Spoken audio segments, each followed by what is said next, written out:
cerrar os nossos olhos, ter em nossa mente a imagem de Jesus, para nos concentrarmos, e pedir a Ele que, mais esta vez que estamos aqui reunidos, procurando conhecer e, principalmente, assimilar os seus ensinamentos, nós pedimos, Mestre, que nos favoreça, nos ajude, no sentido de cada vez mais, não só, então, compreendermos, mas, principalmente, nas nossas ações, sejam com os amigos, com os estranhos, tenhamos sempre um procedimento de acordo com nossos aprendizados dos seus ensinamentos. E assim, Mestre, rogamos que esteja entre nós, participantes desse trabalho, amparando-nos, iluminando-nos, para que possamos apreender o melhor que for possível para nossas condições.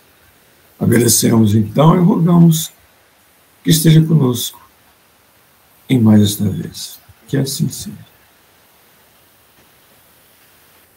E assim seja. Bom, vamos retomar aí o nosso estudo de O Nosso Lar. Terminamos no último encontro o capítulo referente a uma conversa de André Luiz com a senhora Laura, a mãe de Lísias, que, de certa forma, já que a mãe de André Luiz estava num plano superior e ele não podia estar sempre com ela, Dona Laura foi uma excelente conselheira para André Luiz e ele sempre recorria a ela nas suas dúvidas, nas suas inquietações. E ele foi conversar com a Dona Laura justamente porque se espantou com o caso Tobias. Estão lembrados do caso Tobias? Né? Vamos. E o caso Tobias, ele tinha lá, teve 2 casamentos e estava com as 2 esposas, morando na mesma casa. Tobias tinha casa própria, aspas, né, em Nosso Lar, e uma delas era a esposa mesmo, pelo menos naquele momento da evolução, era a esposa. E a segunda era uma amiga, né, transformou-se em amiga. Mas as 2 passaram por maus momentos, mas venceram aqueles momentos e entraram num processo de autodepuração. E o que André Luiz conclui na conversa com Dona Laura é que era preciso, impressionava-me a última frase desse capítulo da conversa com a Dona Laura sobre o caso Tobias. Impressionava-me, sim, a imponente questão da fraternidade humana, né?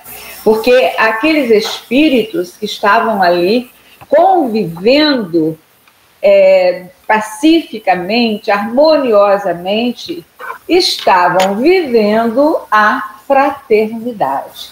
Isto é, fraternidade, que é algo difícil de se alcançar. Nós costumamos ser, no máximo, solidários, né? Solidários na dor, na tragédia e tudo mais. Mas a fraternidade é essa convivência pacífica, é ser irmão, de fato, né? Com uma afeição que caracteriza esse estado de ser fraterno, de ser irmão. No capítulo 40, nós temos um caso muito curioso também, mais um reencontro de André Luiz. Vejam com alguém que ele conheceu na vida, na existência, né, na Terra. É muito importante observar nessa obra, Nosso Lar, o quanto que André Luiz vai se depurando diante das situações que encontra. sejam essas situações referentes a ele próprio, à família dele ou aos outros, ou a outras pessoas, estranhas até. Ele vai aprendendo, ele aprende muito rápido. Alguém certa vez disse isso, acho que foi o seu Aloysio mesmo, que ele aprende rápido, né? Ele passa por um momento de tortura, não é? Como se fosse um pesadelo mesmo no umbral, mas quando começa a aprender, o progresso dele é rápido, Tem suas lutas, como nós vamos ver aqui no caso de Tobias, ele estranha muito, porque ele não seria capaz de fazer aquilo. Ele mesmo diz. Agora nós temos o capítulo 40. Quem semeia, colherá. Eu não sabia explicar a grande atração pela visita ao departamento feminino das câmaras de retificação. Falei a Narcisa do meu desejo, prontificando-se ela a satisfazer-me. Quando o pai nos convoca a determinado lugar, disse Bondosa, é que lá nos aguarda alguma tarefa. Ele já está sentindo aquela atração, alguma coisa há. Cada situação na vida tem finalidade definida. Narcisa, então, faz alguns comentários a respeito disso, né? De que ela insinua de que alguma coisa haverá lá nessa ala feminina que seria algo importante para André Luiz. Ele vê aquelas filas de leitos, aquelas mulheres angustiosas, né? Com gemidos, sofrendo, e Nemésia, né, que era a enfermeira dessa ala, que tão generosa quanto Narcisa, vai atendendo aquelas pessoas e diz para o André Luiz: o amigo deve estar habituado a estes cenários. Porque ele não tinha ido ao departamento feminino, mas estava acostumado no departamento masculino com cenas semelhantes. E fazendo um gesto significativo, a companheira acentuou: Narcisa, faça o obséquio de acompanhar nosso irmão e mostrar os serviços que julgar convenientes ao aprendizado dele. Fiquem à vontade. Minha amiga e eu comentávamos a vaidade humana, sempre atida aos prazeres físicos, enumerando observações e ensinamentos quando atingimos o pavilhão 7. Localizavam-se ali algumas dezenas de mulheres em leitos separados, um a regular distância. Estudava eu a fisionomia das enfermas quando fixei alguém que me despertou mais viva atenção. Quem seria aquela mulher amargurada de aparência original? Velhice que parecia prematura tipificava-lhe o semblante, em cujos lábios pairava um ricto misto de ironia e resignação. Os olhos embaciados e tristes mostravam-se defeituosos. Memória inquieta, coração oprimido, em poucos instantes localizei-a no passado. Era Elisa. Aquela mesma Elisa que conhecera nos tempos de rapaz. Estava modificada pelo sofrimento, mas não podia ter quaisquer dúvidas. Lembrei-me perfeitamente o dia em que ela, humilde, penetrara em nossa casa, levada por velha amiga de minha mãe, que aceitou as recomendações trazidas, admitindo-a para serviços domésticos. A princípio, o ritmo comum, nada de extraordinário. Depois, a intimidade excessiva de quem abusa da faculdade de mandar e da condição de servir alguém. Elisa pareceu-me bastante leviana. E quando a sós comigo, comentava sem escrúpulo certas aventuras da sua mocidade, agravando com isso a irreflexão de nossos pensamentos. Recordei o dia em que minha genitora me chamou a conselhos justos. Aquela intimidade, dizia a mãe dele, hein? Percebeu e logo foi tomar uma providência. Aquela intimidade, dizia, não ficava bem. Era razoável que dispensássemos à serva generosidade afetuosa, mas convinha pautar nossas relações com sadio critério. Entretanto, estouvadamente, levara eu muito longe a nossa camaradagem. Sob enorme angústia moral, abandonou Elisa mais tarde a nossa casa, sem coragem de me lançar em rosto qualquer acusação. E o tempo passou, reduzindo o fato em meu pensamento a episódio fortuito da existência humana. No entanto, o episódio, como alguma coisa da vida, estava também vivo. À minha frente tinha Elisa, agora vencida e humilhada. Por onde vivera a mísera criatura, tão cedo tirada a doloroso capítulo de sofrimentos? De onde vinha? Ah, naquele caso, não me defrontava o Silveira, perto de quem pudera repartir o débito com meu pai. A dívida agora era inteiramente minha. Cheguei a tremer, envergonhado da exumação daquela reminiscência, mas qual criança ansiosa de perdão pelas faltas cometidas, dirigi-me a Narcisa, pedindo orientação. Eu mesmo me admirava da confiança que aquelas santas mulheres me inspiravam. Talvez nunca tivesse coragem de pedir ao ministro Clarencio as elucidações que pedira a mãe de Lísias, e possivelmente outra seria minha conduta naquele instante se tivesse Tobias a meu lado. Considerando que a mulher generosa e cristã é sempre mãe, voltei-me para a enfermeira, confiando mais que nunca.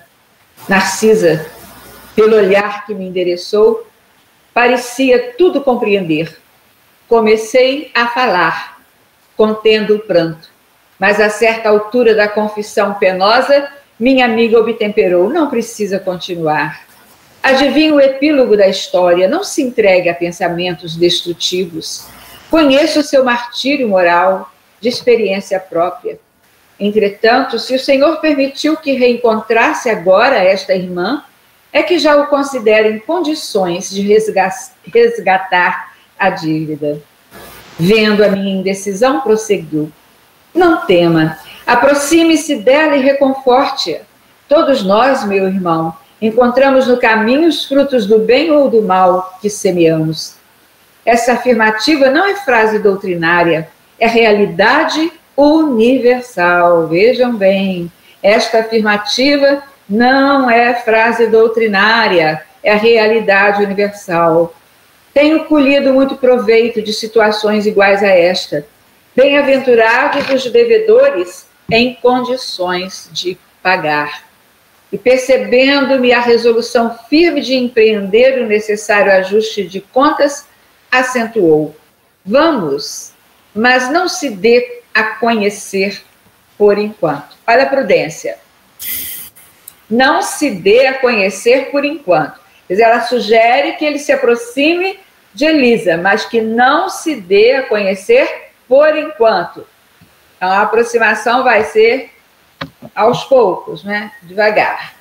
Então, ele se aproxima de Elisa e começa a dizer para ela.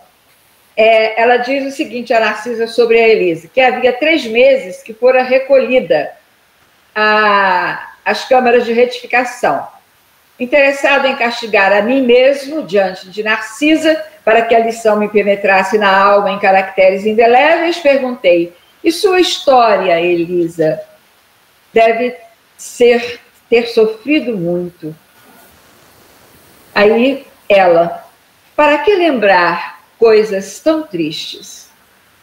As experiências dolorosas sempre ensinam, responde ele. E ela: minha experiência foi a de todas as mulheres doidivanas, que trocam o pão bendito do trabalho pelo fel venenoso da ilusão. Nos tempos de mocidade distante, como filha de um lar paupérrimo, vali-me do emprego em casa de abastado comerciante, onde a vida me impôs imensa transformação. Esse negociante tinha um filho, tão jovem quanto eu.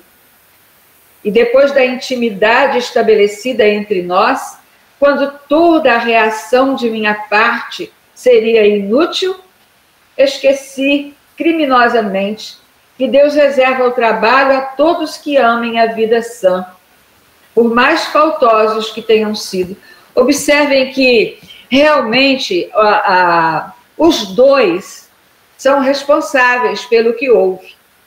Porém, nem sempre ela mesma deixa, né, a entender isso, que nem sempre, num caso desses, a mulher precisaria se prostituir, porque foi o caso dela. Né? Ela se prostituiu, mas ela diz assim, olha, Deus reserva o trabalho a todos que amem a vida. Ela não precisava, ela poderia continuar a procurar trabalho. Né? Aquilo poderia servir de lição para ela e ela continuar a trabalhar. Então, não é uma fatalidade, a prostituição não é uma fatalidade, é o que ela diz aqui. Então, ambos são responsáveis. Conheci de perto o prazer, o luxo, o conforto material e, em seguida, o horror de mim mesma, a sífilis, o hospital, o abandono de todos, as tremendas desilusões que culminaram na cegueira e na morte do corpo. Errei muito tempo em terrível desespero, mas um dia tanto roguei o amparo da Virgem de Nazaré que mensageiros do bem me recolheram por amor ao seu nome, trazendo-me a esta casa de abençoada consolação. Comovidíssimo até as lágrimas, perguntei: e ele? Como se chama o homem que a fez tão infeliz? E ela disse: André, né? Deu-se o nome dele. André pergunta: e você o odeia? No período de meu sofrimento anterior, amaldiçoava-lhe a lembrança, nutrindo por ele um ódio mortal. Mas a irmã Nemésia modificou-me. Para odiá-lo, tinha de odiar a mim mesma. No meu caso, a culpa deve ser repartida. Não devo, pois, recriminar ninguém. Aquela humildade sensibilizou-me. Tomei-lhe a destra sobre a qual, sem que o pudesse evitar, rolou uma lágrima de arrependimento e remorso. Ouça, minha amiga, falei com emoção forte. Também eu me chamo André. Veja que ele seguiu direitinho o conselho de Narciso. Ele não disse que era ele, né? Ele disse, também eu. É muito bonito, né, o momento. Me chamo André e preciso ajudá-la. Conte comigo, doravante. E sua voz parece a dele. Pois bem, até agora não tenho propriamente uma família em nosso lar, mas você será aqui minha irmã do coração. Conte com o meu devotamento de amigo. Como lhe sou grata. Há quantos anos ninguém me fala assim, nesse tom familiar, dando-me o consolo da amizade sincera. Que Jesus o abençoe.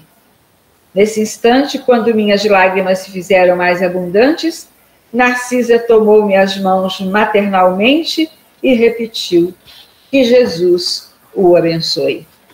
Bonito capítulo, né? Mais uma vez, André Luiz encontrando alguém conhecido. Vamos lá? Seu microfone está desligado.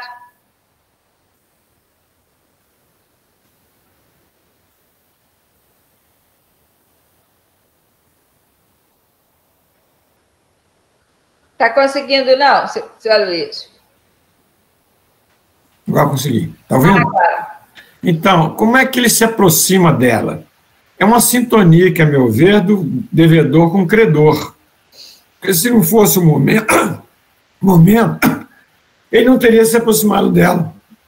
Se ele não tivesse preparado para esse encontro, a sintonia não teria acontecido.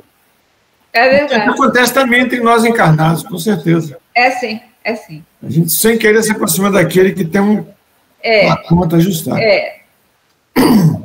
Se nós voltarmos aqui, se não me engano, lá no princípio, quando ele estava chegando às câmaras de retificação, ele percebeu que tinha uma ala lá feminina. E ele até teve curiosidade, mas eles não permitiram que ele fosse a ala feminina. Quer dizer, eles sabiam que a Elisa estava lá. Ele não estava preparado. Exatamente. Quando ele amadureceu um pouco, né? Ou sabiam, ou desconfiaram que o estado dele ainda não permitia coisas mais complicadas, né? E aí, sim, quando ele estava preparado, ele foi. A gente sabe disso. A gente só resgata a dívida na hora que tem capital para isso. Senão, é verdade, não vai adiantar nada. Dessa, quando tem capital. Senão não tem como. Mas, o caso que eu acho mais interessante sobre isso é o do João Hélio, aquele menino do Rio de Janeiro que foi arrastado, a mãe foi assaltada e pedindo carro, e ela com a pressa e os bandidos com muita pressa também. E você lembra desse caso, né? Uhum. E aí o menino foi arrastado pela rua. Foi mesmo, né? Depois ele se comunicou lá no Centro Leon Denis, que agora está bem próximo de nós, por causa dos contatos que nós fizemos com eles lá. E ele se manifestou dizendo que era um governador de uma província romana lá, que tinha como prazer amarrar os inimigos em cavalos e soltá-los. Parece que eu vi alguma coisa. Foi, e ele só veio resgatar agora, foi mais ou menos no ano 300, 400, ele veio resgatar no ano de 1000, 2000 e tantos, deve ter uns 10 anos, quando ele tinha capital para isso. Senão, não ia dar certo, não ia falhar, ia falhar. Então, é a misericórdia de Deus que está presente nessa hora. Quer dizer que a gente pode estar vivendo aí um intervalo de descanso, mas pode resgatar alguma coisa pesada lá na frente. Pode ser, tá, se for fazendo musculatura, lamentando por musculatura. O espírito não retrograda, do ponto de vista moral, né, das conquistas que possui, ele não perde as conquistas. Mas do ponto de vista social, né, do ponto de vista... Aí sim, pode viver em condições piores do que as que estamos vivendo na atual reencarnação, né? Mas já teremos capital para enfrentar a situação mais difícil lá adiante. Mas também temos que juntar esse capital agora, né? Fala, Elizabeth. Boa noite. Boa noite. O que eu gostei foi quando você pontuou como a espiritualidade agiu nesse caso, através de Narcisa, conduzindo André Luiz pela situação, sem deixar que fosse mais, vamos dizer assim, sofrido para ambos, né? Tanto André quanto Isabel, não, esqueci o nome agora, não me lembrei. Gozado que eu... Elísia. Quer dizer, eu achei essa pontuação da Narcisa de conduzir o André para que não houvesse mais sofrimento, mais cobrança.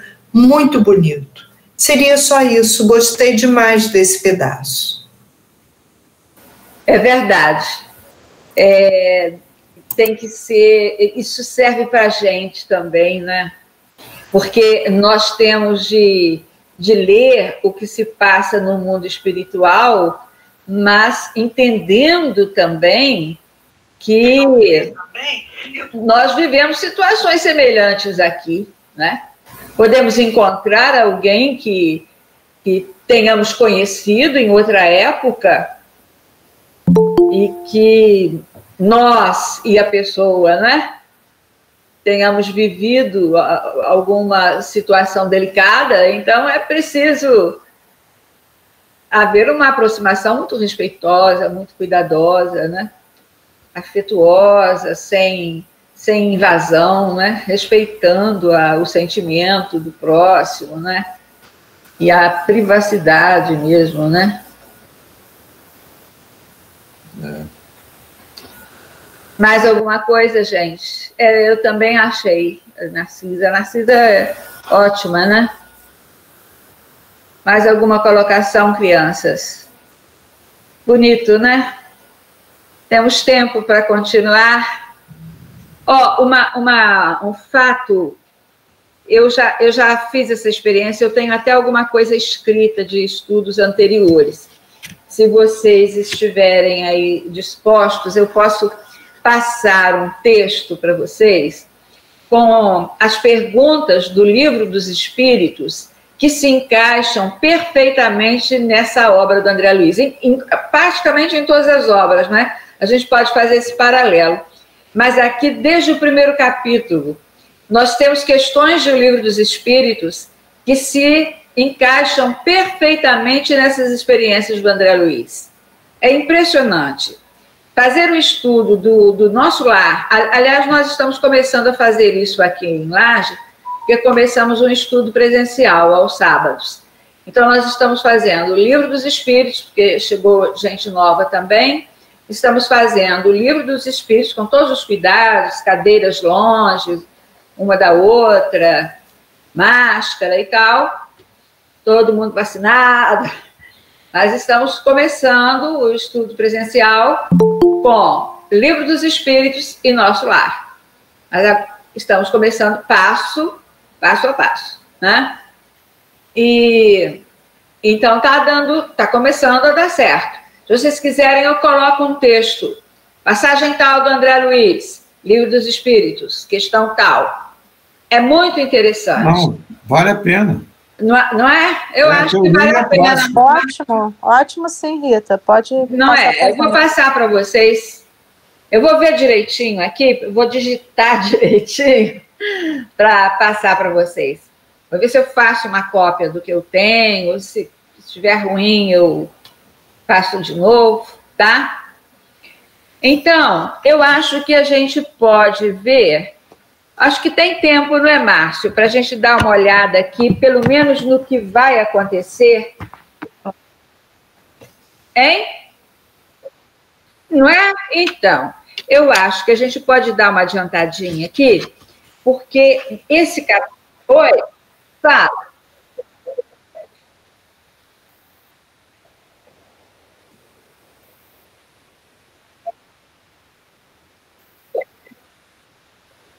Posso fazer isso.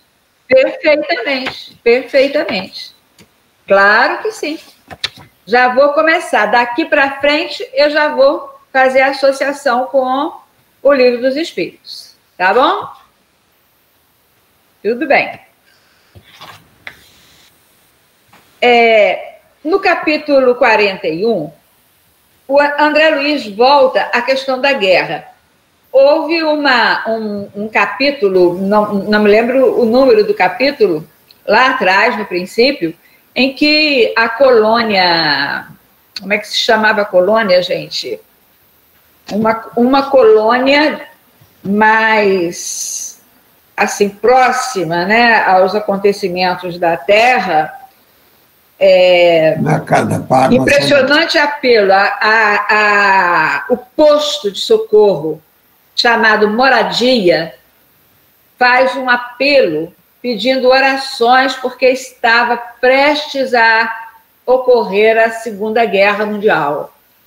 Agora, nesse capítulo 41, eles ouvem, nos primeiros dias de setembro de 1939, nosso lar sofreu igualmente o choque porque passaram diversas colônias espirituais ligadas à civilização americana. Foi quando os Estados Unidos entram, né, na guerra? Ou eles entram um pouco mais tarde? Eles entraram depois. Entram mais tarde, né? Talvez em 41 que eles entraram. Né? Enfim, as colônias da América as colônias espirituais, né, começam a sentir um baque maior, porque nós já temos aí 1 ano de guerra e muitas baixas, né? Muitas mortes. E um número maior de países, né, já afetados, porque o Hitler vai, né, começa a invadir. E o André Luiz diz aqui uma coisa muito interessante, é que a nossa, vamos dizer, eu vou repetir aqui, as grandes fraternidades do Oriente suportavam as vibrações antagônicas da nação japonesa, tá? O Japão ali como uma força já violenta, né? Experimentando dificuldades de vulto. Anotavam-se, porém, agora fatos curiosos de alto padrão educativo. O que vai acontecer aqui, que ele lembra, e aparece aqui um outro espírito bem sábio, que é Salúcio, que diz assim: infelizes dos povos que se embriaguem com o vinho do mal, ainda que consigam vitórias temporárias, elas servirão somente para lhes agravar a ruína, acentuando-lhes as derrotas fatais. Quando um país toma a iniciativa da guerra, encabeça a desordem da casa do pai e pagará um preço terrível. Bom, o livro é publicado em 43. A guerra, lembrando, seu Aloysio, vai de 38... 39.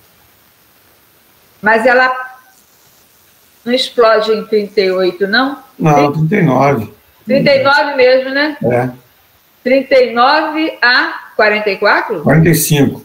45. E o livro do André Luiz é publicado em 43. Durante a guerra. Período de guerra. Bom, vamos continuar aqui com os apontamentos dos espíritos sobre a guerra. Coletividades operosas convertem-se em autômatos do crime. Isso serve para o que nós estamos vivenciando também hoje na Terra.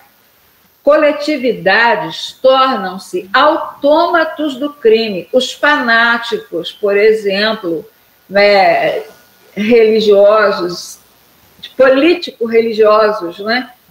Eles se tornam autômatos do crime. É como se eles estivessem governados por uma força maligna mesmo, ou muito maior que eles, os que são suicidas, como também havia, né, na Segunda Guerra.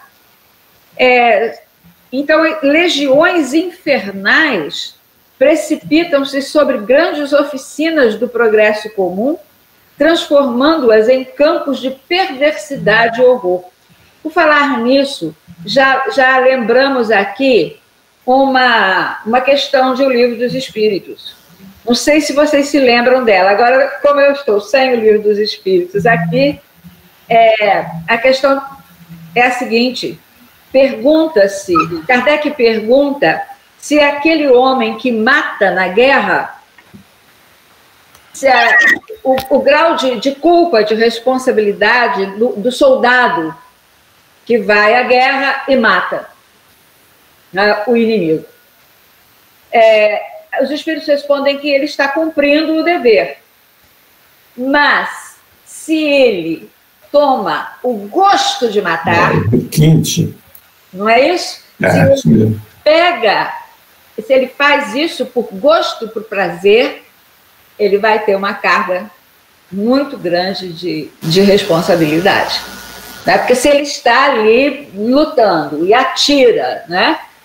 Bom, mas se ele pega o gosto, que é o que está dizendo aqui, ó, legiões infernais precipitam-se sobre grandes oficinas do progresso comum, transformando-as em campos de perversidade e horror.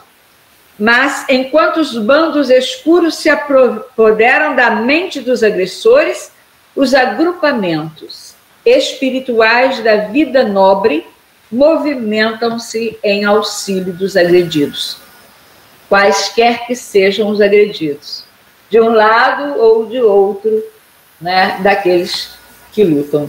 Ô Rita, fala. Quem quiser ter uma ideia do que é esse requinte, esse prazer em matar, veja o filme O Pianista, que é um filme real, de um pianista que passa por 1000 sofrimentos, que a maldade do soldado nazista lá na Polônia fica expressa. Você tinha prazer em fazer mal para o coitado da vítima que estava inocente ali, sem ter feito nada.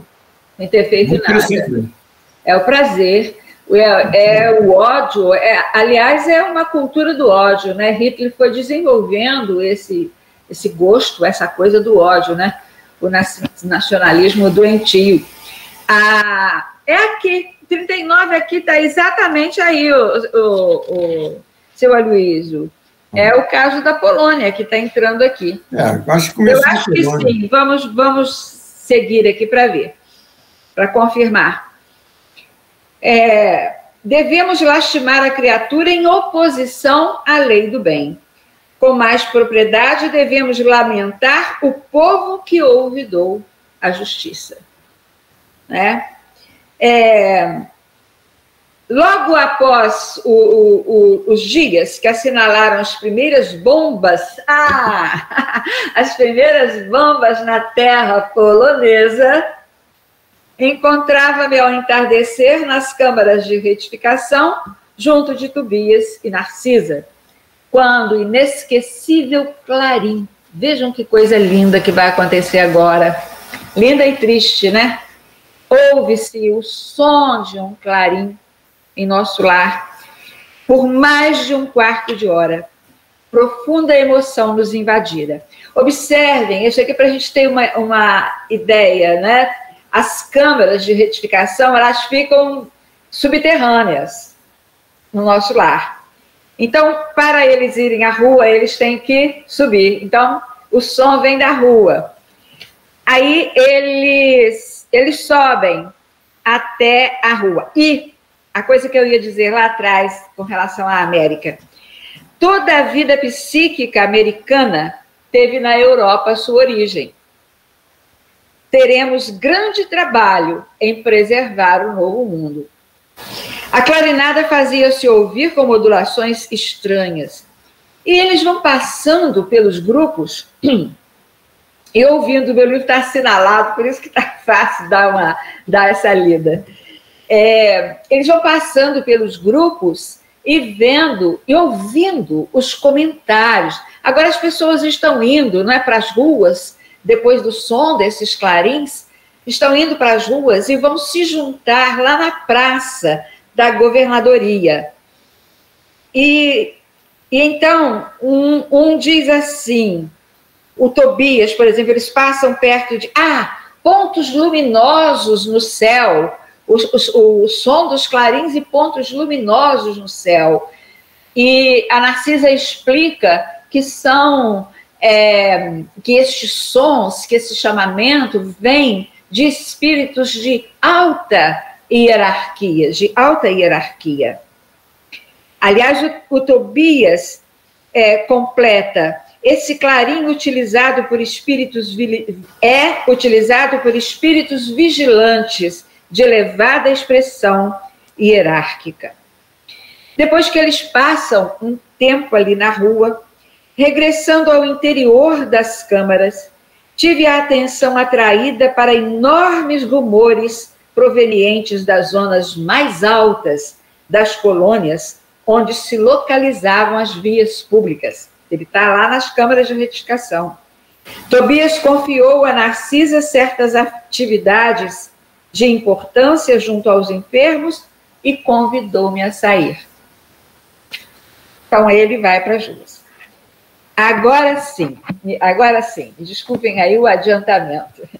Agora, eles vão passar pelos grupos, né? Ele sai, volta à Câmara de Retificação, agora ele vai passar pelos grupos.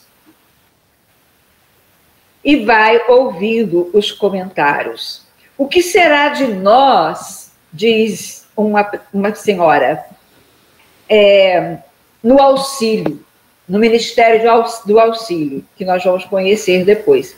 Há muitos meses consecutivos, o movimento de súplicas tem sido extraordinário. Experimentamos justa dificuldade para atender todos os nossos deveres. E um outro senhor. E nós, com a regeneração, os serviços prosseguem consideravelmente aumentados. Estou avaliando o que virá sobre nós. E o Tobias prossegue com o André Luiz. Um homem diz para o outro: será crível que a calamidade atinja a todos? E vem um outro, mais equilibrado: de qualquer modo, não vejo motivo para precipitações. A única novidade é o acréscimo de serviço, que no fundo constituirá uma bênção. Vejam o ponto de vista diferente. Os outros assustados porque terão mais serviço. E este vendo que o serviço é uma bênção. E a frase formidável que este espírito diz: a doença é mestra da saúde, o desastre da ponderação. Vejam bem, se nós, e um falava, o que vai ser do meu programa de trabalho, e o amigo vai observar, por que o meu programa? O nosso programa. E outra está preocupada com a volta do filho ao plano espiritual, que estava marcada nessa época. Agora o tom humorístico, André Luiz, é interessante. Um tom que seria trágico, né, se não fosse cômico. Uma esposa muito assustada, com um receio enorme de que o marido volte para o plano espiritual e chegue ao nosso lar. Que ele me procure na qualidade de esposa. Não o poderia suportar. É muito ignorante e, de algum modo, me submeteria a novas crueldades. Tola que és, ouvidaste que Everardo será barrado pelo umbral, ou coisa pior? Ela teme, o Tobias diz, a libertação de um marido imprudente e perverso. Nós vemos nesse capítulo 2 tipos de guerra. A Segunda Guerra Mundial, a guerra propriamente dita. A guerra íntima de cada tarefeiro ali, preocupado com o que vai fazer, com o que tem que fazer, e um chamando a atenção: não é assim, tudo serve de lição, né? É desafio, vamos enfrentar, né? É aquela história de tudo passa, né? A visão, o ponto de vista mais espiritual. E a outra, com a sua grande guerra íntima, com o marido que a maltratava, e eu me lembrei do Flávio dizendo que a gente não precisa se encontrar, né, com os parceiros no mundo espiritual. E a outra logo diz, porque conhecia a história, ele vai ser barrado no umbral. Mas tenhamos cuidado, porque de repente nós podemos ser barrados no umbral. Não julguemos, né? A primeira pedra ninguém deve lançar. Enfim, terminando, porque já estamos aí com o tempo no final. Ô Rita, e a gente lendo até onde, né, lendo esse capítulo, até onde você parou aí, a gente se vê muito nele, né? Quando acontece algum fato aqui com a gente, todo mundo tem comentários diversos, né? Aquelas pessoas que aumentam, aquelas pessoas que têm medo, né? Aquelas pessoas que ficam com maledicência, outras que querem contornar a situação. Então é muito parecido com a nossa vivência.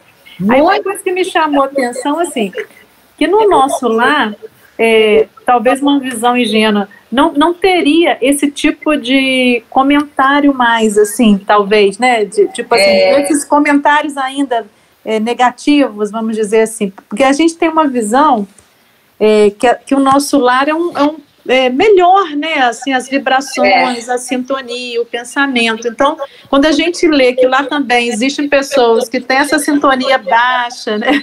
É um consolo. Um consolo e uma esperança, né? Porque é uma colônia escola, né? É uma colônia em que nós podemos nos refazer, aprender, e muitas pessoas com muitas falhas, né? É uma colônia bem próxima à Terra, próxima ao umbral, né? Então existe uma chance, né, Rita, da gente... A gente pode ter um lugarzinho lá, né? A gente fica assim, eu ainda tenho tanto pensamento negativo, ainda tenho tantas situações que eu tenho que resolver, mas quando a gente lê e vê que tem pessoas ali que têm o mesmo pensamento que a gente teria naquela situação, a gente até fica esperançoso de ir para o nosso lado. É mesmo. Sem dúvida. Quer dizer, a gente sabe... Oi. Faltam 5 minutos aí, 3 minutos. 3 minutos. Então, vamos encerrando. Alguém quer fazer uma prece? Não? Então tá bom.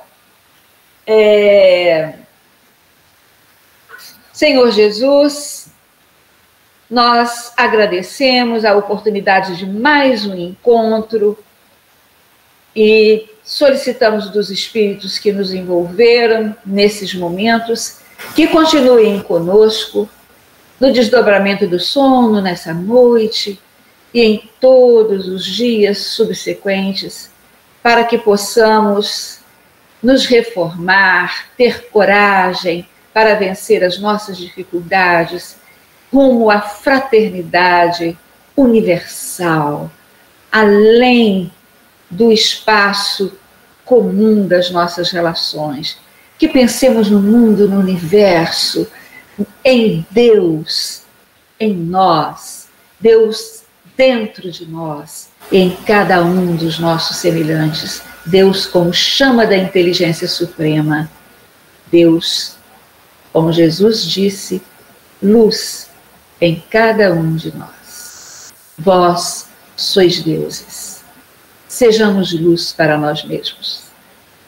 Muita paz. E que Jesus nos olhe ternamente neste momento. Assim seja. Boa noite a todos. Boa noite. Ô, Rita, ainda tem 4 minutinhos aí. Toca o violão pra gente. Epa!